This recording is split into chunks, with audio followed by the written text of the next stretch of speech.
말씀 보겠습니다. 신명기 15장 12절에서 23절입니다. 신명기 15장 12절에서 23절 교독하겠습니다.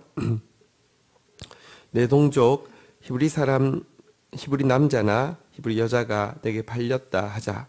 만일 6해 동안 너를 섬겼거든 7째 해에 너는 그를 놓아 자유롭게 할 것이요.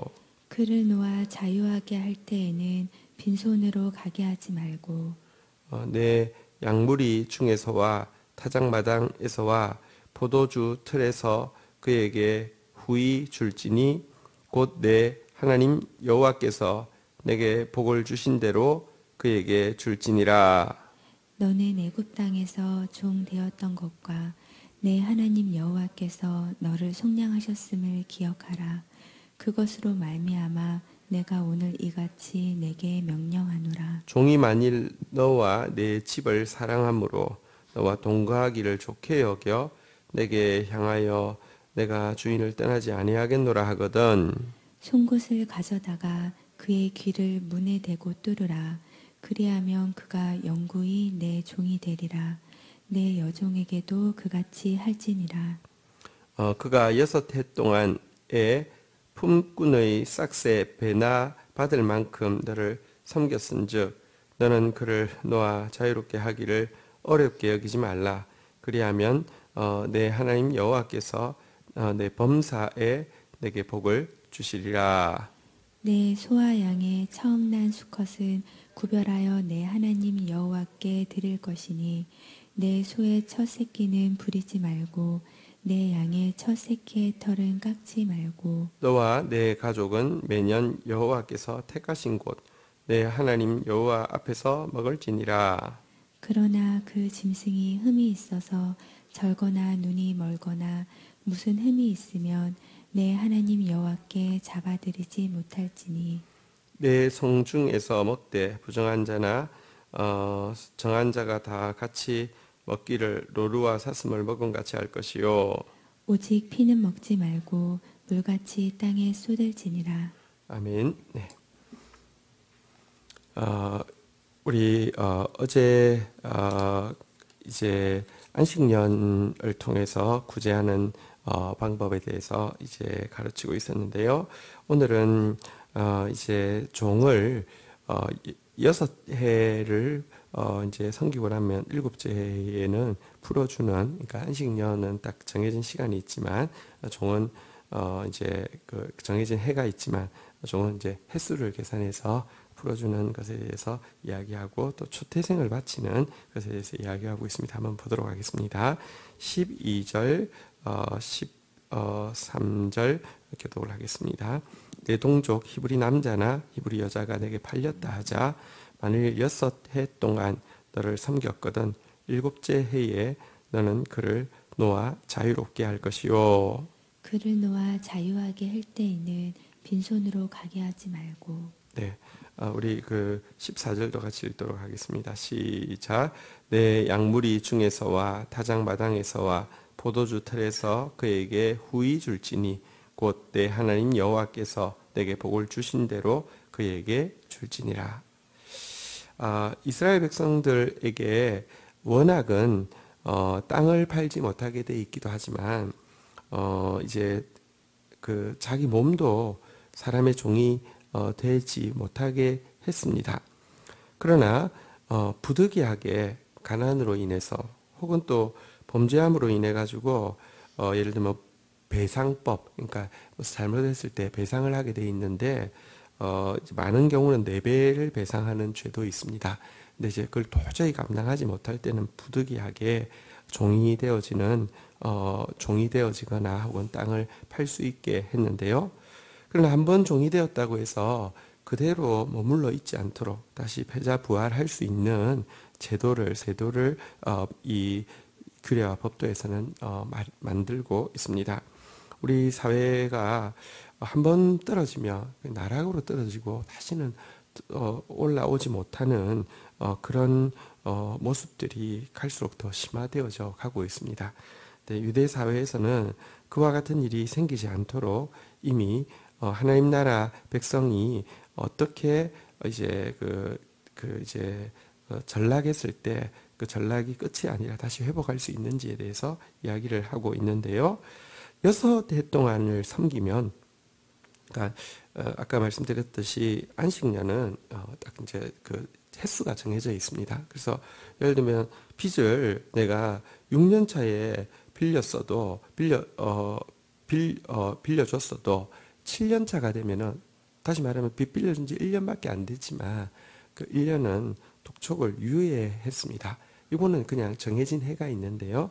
종 같은 경우는 이제 자기 집에 온 지 6해, 그러니까 6년 동안 일을 하고 나면은, 그러니까 다시 안식년으로 하면은 만약에 6년째 종이 들어왔어요.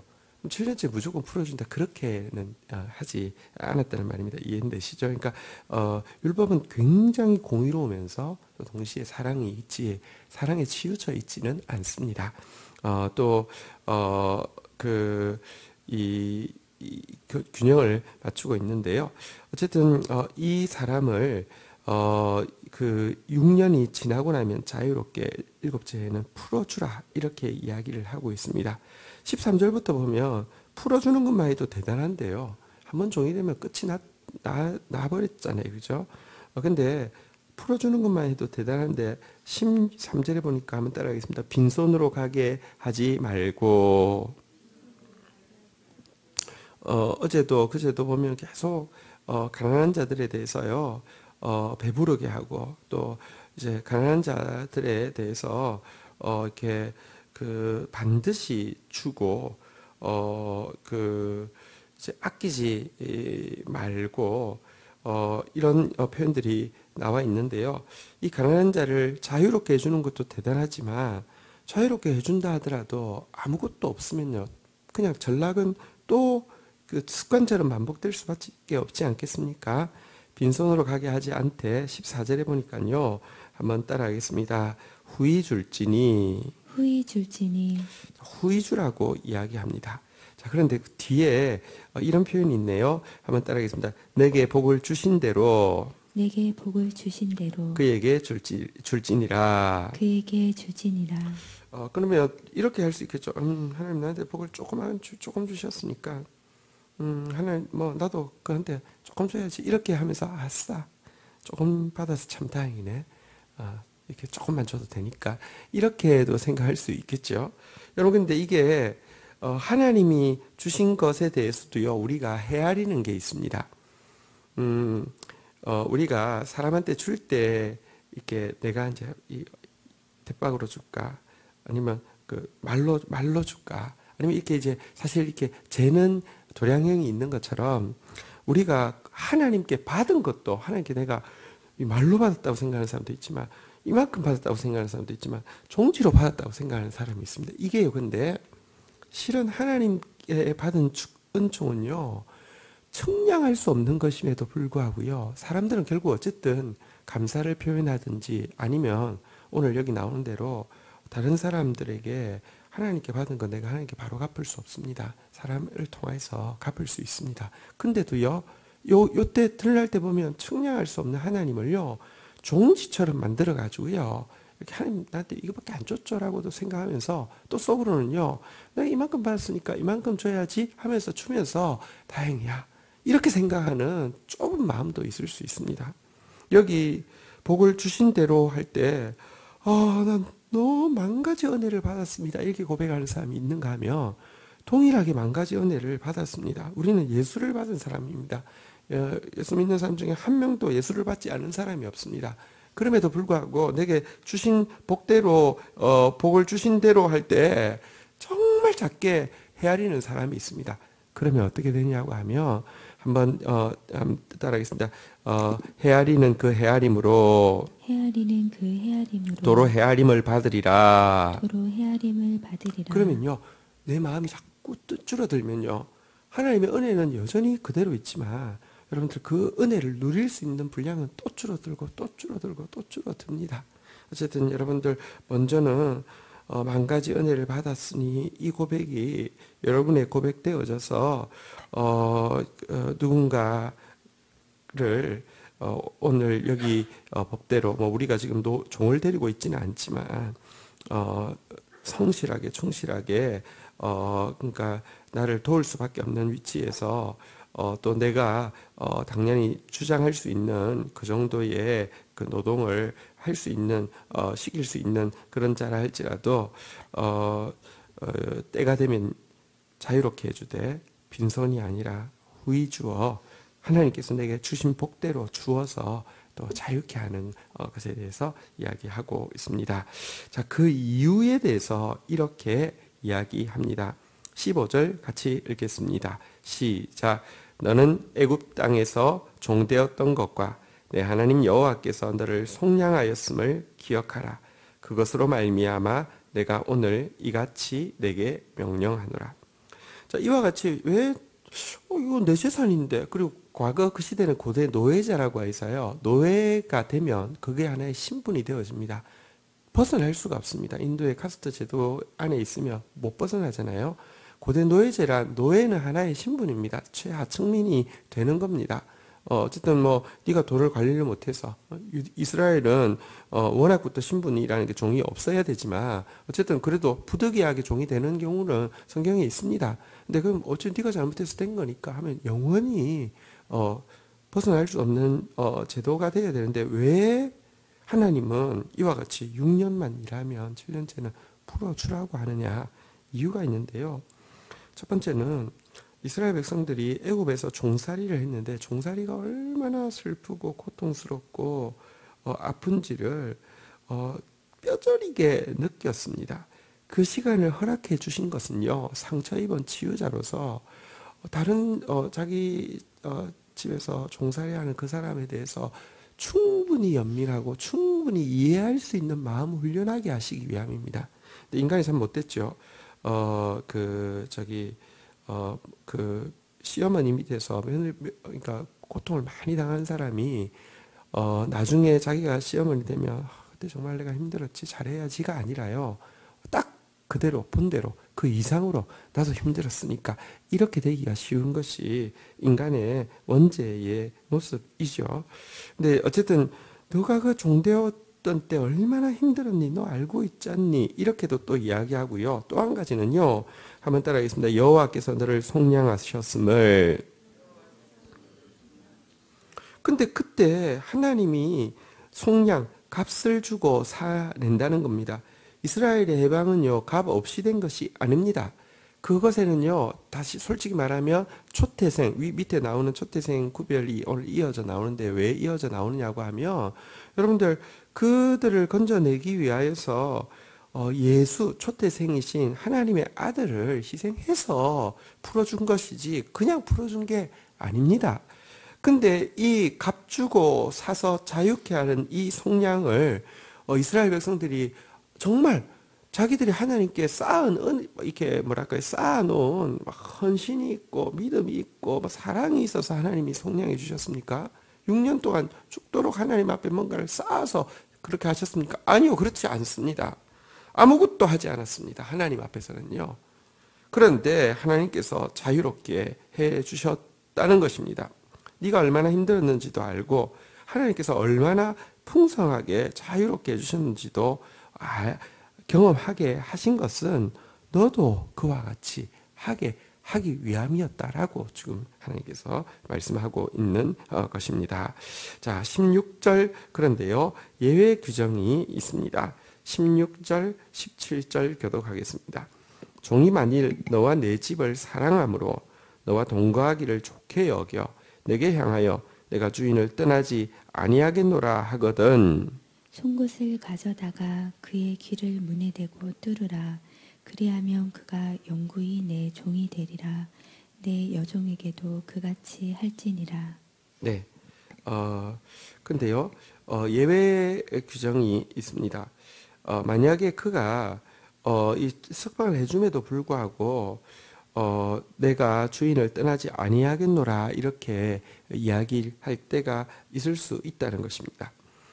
다른 나라에 이런 말이 써 있으면은, 다른 나라 제도에 이런 말이 써 있으면 그건 무슨 말이 되냐고 하면 만약 뭐 이런 6년째 되고 7년째 풀어주는 것도 없지만 만약에 규례에 이런 말이 쓰여 있다고 하면 강요가 되겠죠.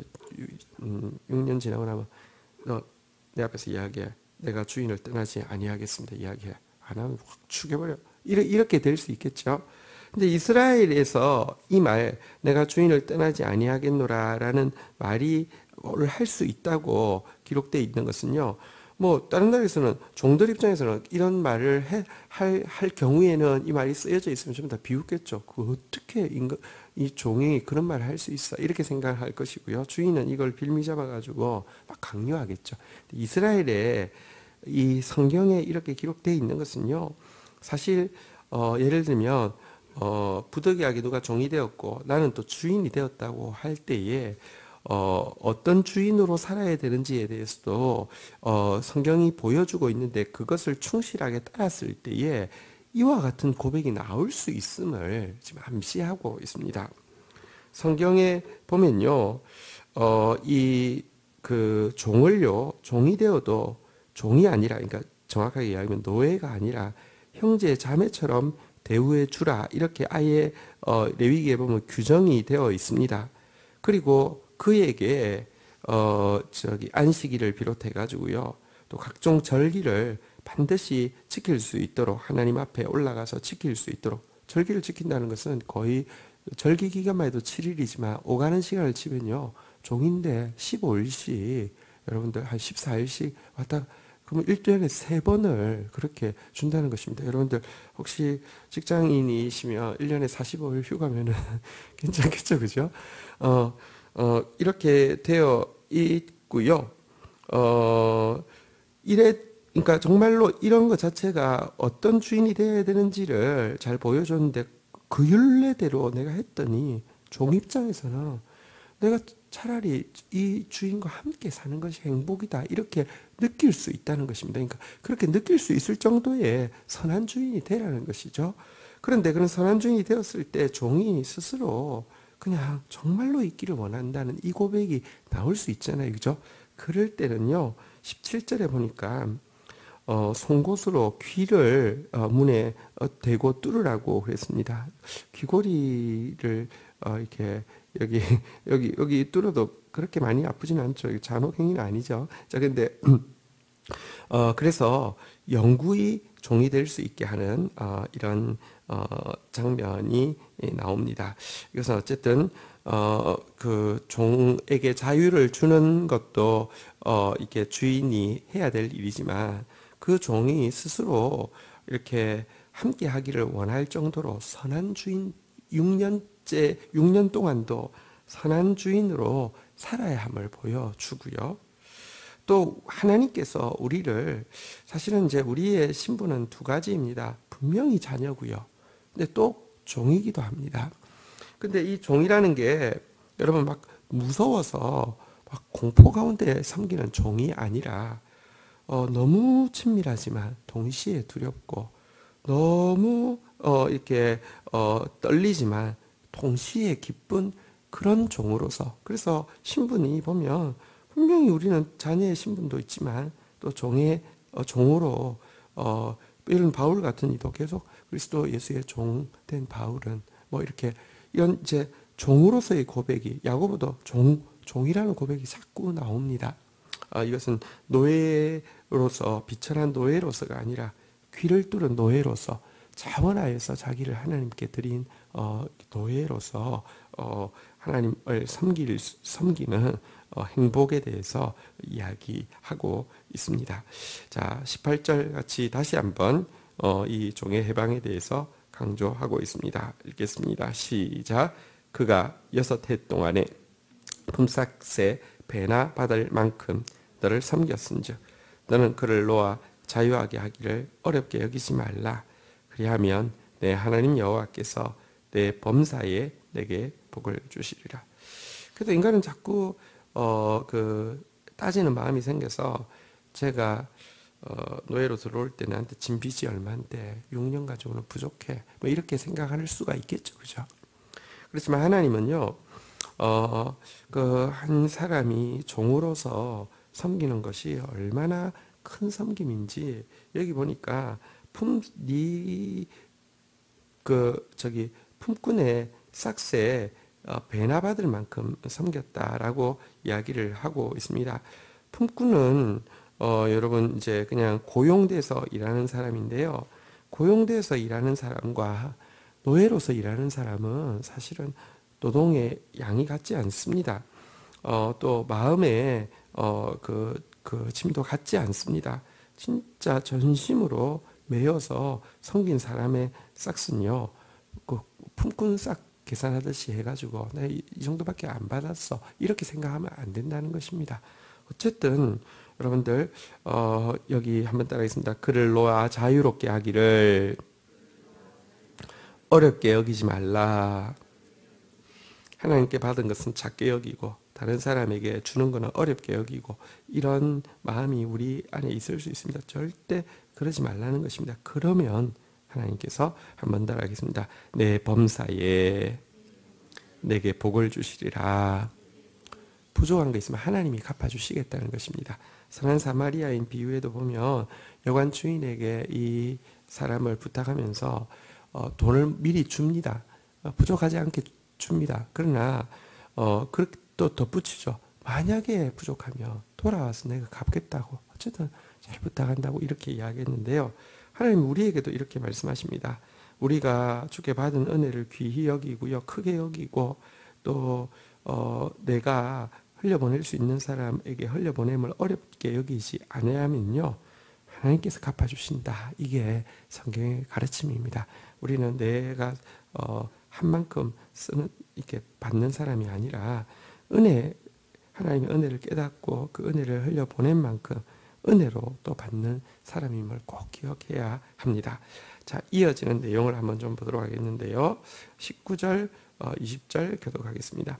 내 소와 양의 처음 난 수컷은 구별하여 내 하나님 여호와께 드릴 것이니 내 소의 첫 새끼는 부리지 말고 내 양의 첫 새끼 털은 깎지 말고. 20절 여러분 읽습니다. 시작. 너와 내 가족은 매년 여호와께서 택하신 곳 내 하나님 여호와 앞에서 먹을지니라.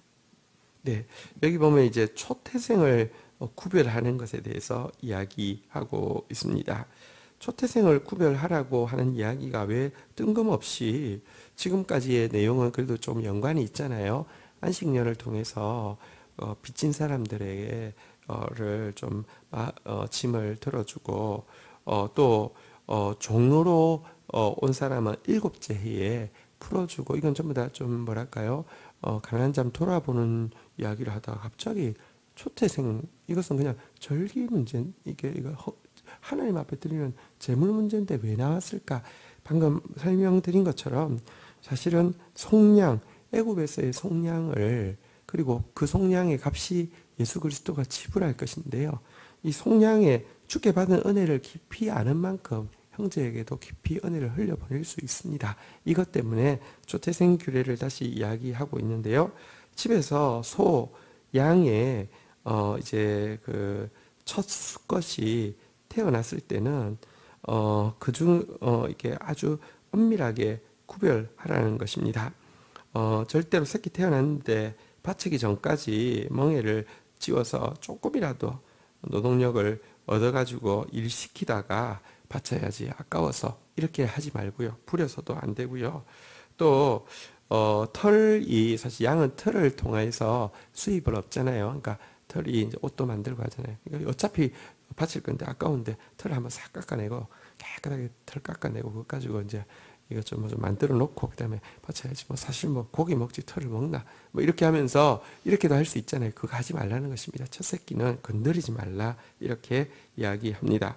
그리고는 그것을 잡은 것을요 어떻게 하라고요? 한번 따라하겠습니다. 여호와 앞에서 먹을지니라. 솔직히 말하면 하나님이 잡수시기 위해서 요구한 게 아니라 우리 주려고 요구한 것입니다. 첫 새끼 되시는 초태생 되시는 예수 그리스도를 우리에게 주시는 의식을 지금 거행하게 하고 있는 것입니다. 그러나 여기 부리지 말라는 말, 털을 깎지 말라는 말은 어떤 뜻이냐고 하면 여러분 이제 이 짐승이 이제 부리는 상태, 다시 말하면 이제 멍에를 메고 일을 하기 시작하는 상태가 되는 것은요, 위에 나온 종과 같은 상태가 되는 것이죠. 그리고 우리의 종됨은 사실은 출발은 죄입니다. 죄로 말미암아 인간이 종되었습니다. 하나님이 우리에게 이야기합니다. 예레미야를 통해서 이야기합니다. 네가 종이냐 시종이냐. 그러니까 다시 말하면 네가 처음부터 종으로 왔느냐, 아니면 아예 대대로 태어날 때부터 네 아버지가 종이었기 때문에 네가 종되는 시종이냐. 종 아닙니다. 근데 왜 종되었습니까? 죄 때문입니다. 지금 부리지 않은 그래서 또 양도 막 털이 깎이는 것은요, 그 재산이기 때문에, 그러니까 소유이기 때문에, 말하자면 이제 종이나 마찬가지이기 때문인데요. 그러니까 이 부리지 않은, 털을 깎지 않은 초태생은 사실은 죄와 상관없는, 죄 없는 그 초태생을, 죄 없으신 우리를 위해서 죽으실, 십자가에서 죽으실 예수 그리스도를 강력하게 예표하고 있는데요. 그것을 너희가 하나님 앞에서 먹으라, 그 은혜를 너희가 받으라, 누리라, 이렇게 이야기하고 있는 것입니다. 21절, 22절, 23절 교독하겠습니다. 그러나 그 짐승이 흠이 있어서 절거나 눈 멀었거나 무슨 흠이 있으면 내 하나님 여호와께 잡아 드리지 못할 것이니, 내 성중에서 먹되 부정한 자나 정한 자가 다 같이 먹기를 노루와 사슴을 먹음같이 할 것이요. 23절 읽겠습니다. 시작. 오직 피는 먹지 말고 물같이 땅에 쏟을지니라. 자, 그런데 만약에 흠이 있게 되면요, 예를 들면 초태생으로 나긴 했는데 다리를 절고 있다 할지 눈이 멀었다 할지 흠이 있으면 그거는 초태생을 하나님께 바치는 것, 그 규례대로 하나님께 바치지 못하게 했습니다. 왜냐하면 여러분들 죄가 있는 자는 누구도 대속을 할 수 없습니다.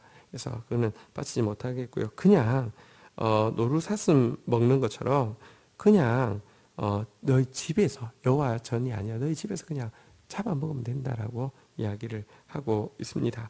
대신에 그러한다 할지라도 한번 따라하겠습니다. 피는 먹지 말라.